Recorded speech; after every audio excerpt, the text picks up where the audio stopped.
पंडित दिनेश प्रताप तिवारी मोक्षदा एकादशी पे आप लोग को कुछ बताना चाहते हैं, तो अपने पेज के माध्यम से मैं आप लोग को पंडित जी से परिचय कराती हूँ। पंडित जी, कल मोक्षदा एकादशी है, उसके बारे में कुछ बातें हम लोग को समझाइए। राधे राधे। हरे कृष्ण। मोक्षदा एकादशी का व्रत बहुत महत्वपूर्ण व्रत है और इस व्रत के विषय में श्री कृष्ण ने युधिष्ठिर जी को बताया था, जिसकी कथा आती है कि एक राजा थे। उन्होंने स्वप्न में अपने पिताजी को नर की यातना भोगते हुए देखा और वो बहुत विचलित हो गए। तो उन्होंने राज्य के ब्राह्मणों को बुला के पूछा कि आपको मैंने ऐसा स्वप्न देखा है, मेरे पिता दुखी हैं और किसी के पिता अगर दुखी हों, नरक भोग रहे हों, तो उसके पुत्र को संसार में सुख भोगने का कोई अधिकार नहीं है जी। तो ब्राह्मणों ने काफ़ी विचार विमर्श करके एक मत हो करके उनको राजा जी को सलाह दिया कि आप एक पर्वत ऋषि हैं, उनके पास जाइए, वो आपको जरूर कोई न कोई उपाय बताएंगे। इस प्रकार राजा उन पर्वत ऋषि के पास पहुंचे और अपनी सारी स्वप्न की कथा बताई और उनसे अपने पिताजी के उद्धार के लिए कोई मार्ग पूछा, मार्गदर्शन मांगा। तो उन पर्वत ऋषि ने बताया कि मार्गशीर्ष माह के शुक्ल पक्ष की जो एकादशी होती है, ये मोक्षदा एकादशी है। जी जी।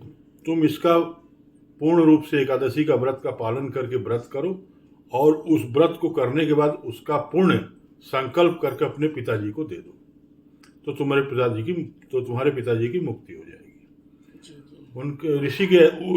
उन ऋषि के ऐसा बताने पर उन राजा ने बड़ा विधि पूर्वक तुलसी की मंजरी से और विष्णु भगवान की पूजा पाठ करते हुए काफी अच्छे से उस व्रत का पालन किया और उसके पुण्य को अपने पिता को संकल्प कर दिया।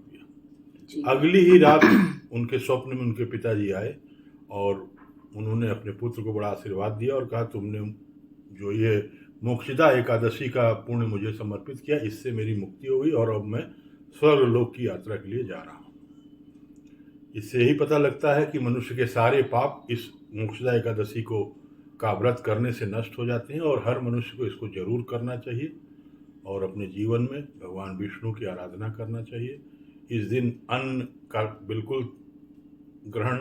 बिल्कुल ग्रहण न करें और हो सके तो फलाहार और दुग्धाहार पे ही इस व्रत को रहें और विष्णु भगवान का पूजन करें खूब अच्छे से, जैसे आपसे बन पड़े, और श्रीमन नारायण, ओम नमो नारायणाय, ओम नमो भगवते वासुदेव का जाप करें।